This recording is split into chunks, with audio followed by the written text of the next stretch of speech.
வணக்கம். சமூகத்தின் காலை நேர பிரதான செய்திகள். விரிவான செய்திகளுக்கு செல்லும் முன்னர் தலைப்புச் செய்திகள்.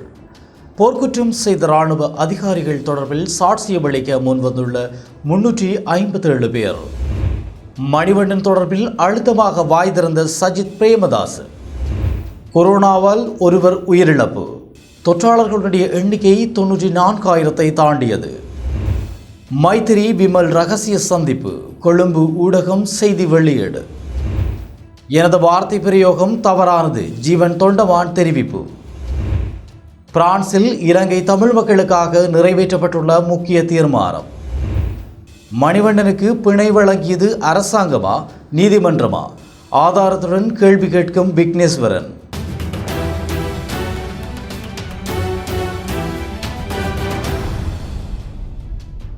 தொடர்பென விரிவான செய்திகள்.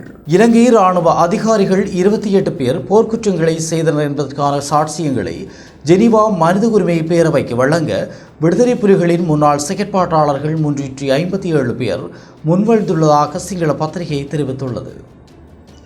இவர்களின் விடுதலை புலிகளின் முன்னாள் படைத்தலைவர் சிலர்கள் இருப்பதாகவும் அந்த பத்திரிகை மேலும் தெரிவித்துள்ளது. போர்க்குற்றங்களுக்கான சாட்சியங்களை பெறும் அலுவலகம் ஜெனீவா மனித உரிமை பேரவையில் ஆரம்பிக்கப்பட்டுள்ளதுடன் அந்த அலுவலகத்திற்கு 12 பேர் கொண்ட அதிகாரிகள் குழு நியமிக்கப்பட்டுள்ளது. சாட்சியம் அளிக்க முன்வந்துள்ள சாட்சியாளர்களின் அடையாளத்தை வெளியிடுவதை மனித உரிமை பேரவை தடை செய்துள்ளது எனவும் அந்த சிங்கள பத்திரிகை மேலும் தெரிவித்துள்ளது. போர்க்குற்றங்கள் குறித்து சாட்சியம் அளிக்க முன்வரும் பாதிக்கப்பட்ட நபர்களை கூட சில தென்னிலங்கை சிங்கள ஊடகங்கள் விடுதலை புலிகளின் செயற்பாட்டாளர்கள் என்று குறிப்பிட்ட செய்திகளை வெளியிடுகின்றவை குறிப்பிடத்தக்கது. யாழ்ப்பாணம் மாநகர சபை முதல்வர் கைது செய்யப்பட்ட சம்பவமானது மக்களின் கவனத்தை திசை திருப்பும் முயற்சி என்று எதிர்க்கட்சி தலைவர் சஜித் பிரேமதாச தெரிவித்துள்ளார். மேலும் ஒரு பயங்கரவாதியை போன்றே முதல்வர் அறிமுகப்படுத்தப்பட்டதாகவும் பொய்யான பயங்கரவாத பயத்தை ஏற்படுத்த வேண்டாம் எனவும் அரசாங்கத்திடம் சஜித் பிரேமதாச அழுத்தமாக வலியுறுத்தியுள்ளார். இதேவேளை முதல்வர் மணிவண்ணனை விடுதலை புலிகளுடன் தொடர்புபடுத்தி முதலில் பேசிய நாடாளுமன்ற உறுப்பினரும் சஜித் பிரேமதாசவின் அணியை சேர்ந்தவர் என்பதும் குறிப்பிடத்தக்கது. ஆனால் இதுவரையில் தனது கட்சியை சேர்ந்தவரின் கருத்து தொடர்பில் சஜித் பிரேமதாச எதுவும் கூறாதிருக்கின்றமை இங்கு சுட்டிக்காட்டத்தக்கதாகும். நாட்டில் மேலும் கொரோனா மரணம் பதிவாகியுள்ளதாக அரசாங்க தகவல் திணைக்களம் தெரிவித்துள்ளது. அதன்படி இலங்கையில் கொரோனா தொற்றுக்குள்ளாகி உயிரிழந்தவர்களின் எண்ணிக்கை 596 அதிகரித்துள்ளது. உடகென்ன தன பகுதியைச் சேர்ந்த 56 வயதுடைய ஆணொருவர் இறுதியாக கொரோனா தொற்றால் உயிரிழந்துள்ளார். நாட்டில் கோவிட் தொற்றுக்கு உள்ளானோர் எண்ணிக்கை 94,000 கடந்துள்ளது. நேற்று சனிக்கிழமை இரவு 9 மணி வரை 268 புதிய தொற்றாளர்கள் இனங்காணப்பட்டனர். அதற்கமைய மொத்த தொற்றாளர்கள் எண்ணிக்கை 94,832 உயர்வடைந்துள்ளதாக தகவல்கள் வெளியாகியுள்ளன. இனங்காணப்பட்ட மொத்த தொற்றாளர்களில் 91,456 பேர் குணமடைந்துள்ளதோடு 2,673 பேர் தொடர்ந்தும் சிகிச்சை பெற்று வருவதாக தகவல்கள் வெளியாகியுள்ளது. முன்னாள் ஜனாதிபதி மைத்ரிபால ஸ்ரீசேன மற்றும் ஆளும் கட்சிகளுடைய அமைச்சர் விமல் வீரவன்சவிற்கும் ரகசிய சந்திப்பு ஒன்று இடம்பெற்றுள்ளதாக தெரிவிக்கப்பட்டுள்ளது. கொழும்பு ஊடகம் ஒன்று வெளியிட்டுள்ள செய்தியில் இந்த விடயம் தெரிவிக்கப்பட்டுள்ளது. அரசாங்கத்துக்கும் அரசாங்க பங்காளி கட்சிகளுக்கும் இடையிலான கருத்து வேறுபாடுகள் அதிகரித்துள்ள நிலையிலேயே இந்த சந்திப்பு இடம்பெற்றுள்ளதாக அந்த செய்தியில் கூறப்பட்டுள்ளது.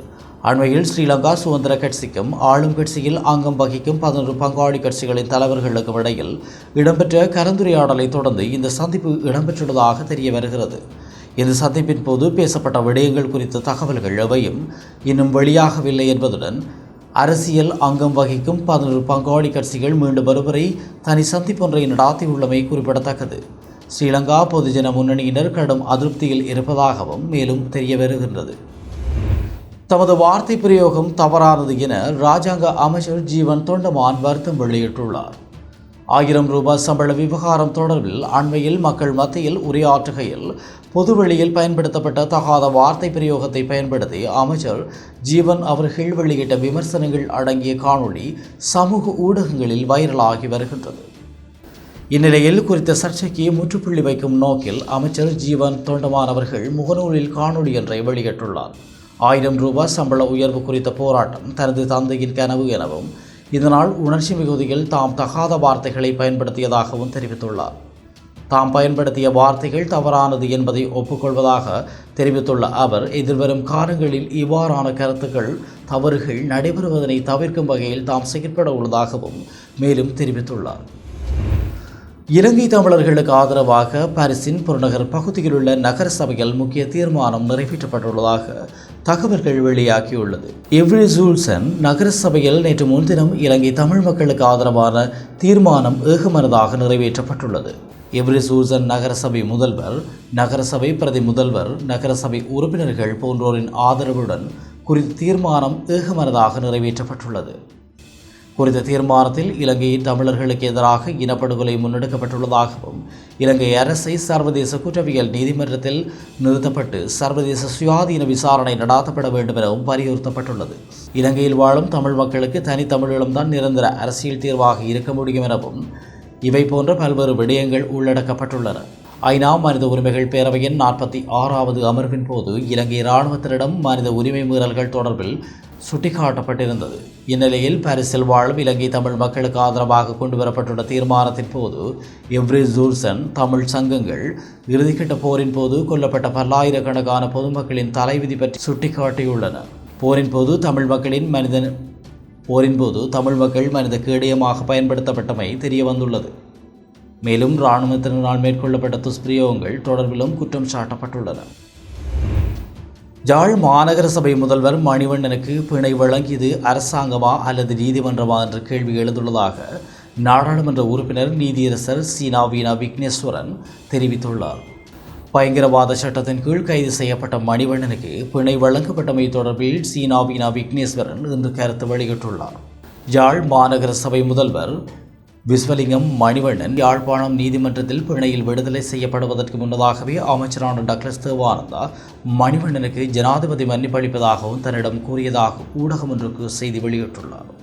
அத்துடன் மணிவண்ணன் நீதிமன்றத்தால் பிணையில் விடுதலை செய்யப்படுவதற்கு முன்னராகவே மணிவண்ணன் பிணையில் விடுதலை செய்யப்படுவார் என்றும் அவர் மீது பயங்கரவாத தடை சட்டத்தின் கீழ் வழக்கு தொடரப்பட மாட்டாது எனவும் சாதாரண சட்டத்தின் கீழேயே வழக்கு தொடரப்படும் எனவும் அமைச்சர் கூறியுள்ளார்.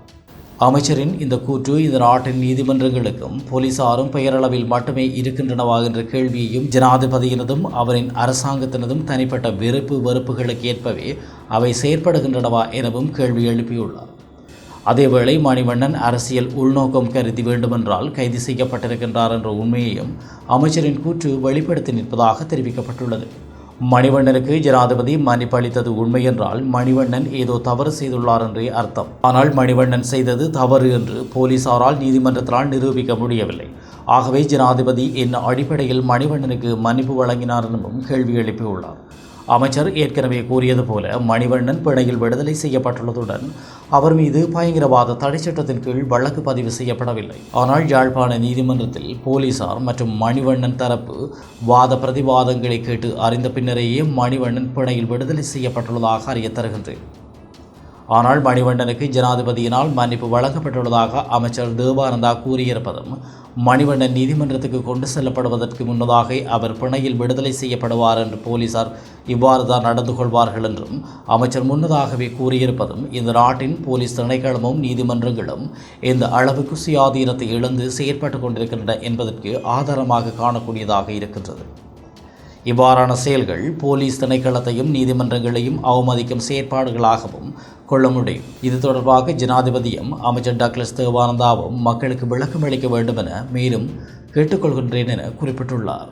இத்துடன் சமூகத்தின் காலை நேர பிரதான செய்திகள் நிறைவுக்கு வருகிறது. தொடர்ந்தும் சமூகத்தோடு இணைந்திருங்கள். நன்றி. இது போன்ற பல செய்திகளை தெரிந்து கொள்ள நம்முடைய சமூக மீடியா யூடியூப் சேனலை சப்ஸ்கிரைப் செய்து அருகிலுள்ள பெல் பட்டனை கிளிக் செய்யுங்கள். மேலும் செய்திகளை உடனுக்குடன் தெரிந்து கொள்ள சமூகமீடியா.com என்ற இணையதளத்தின் வாயிலாக எங்களுடன் இணைந்திருங்கள்.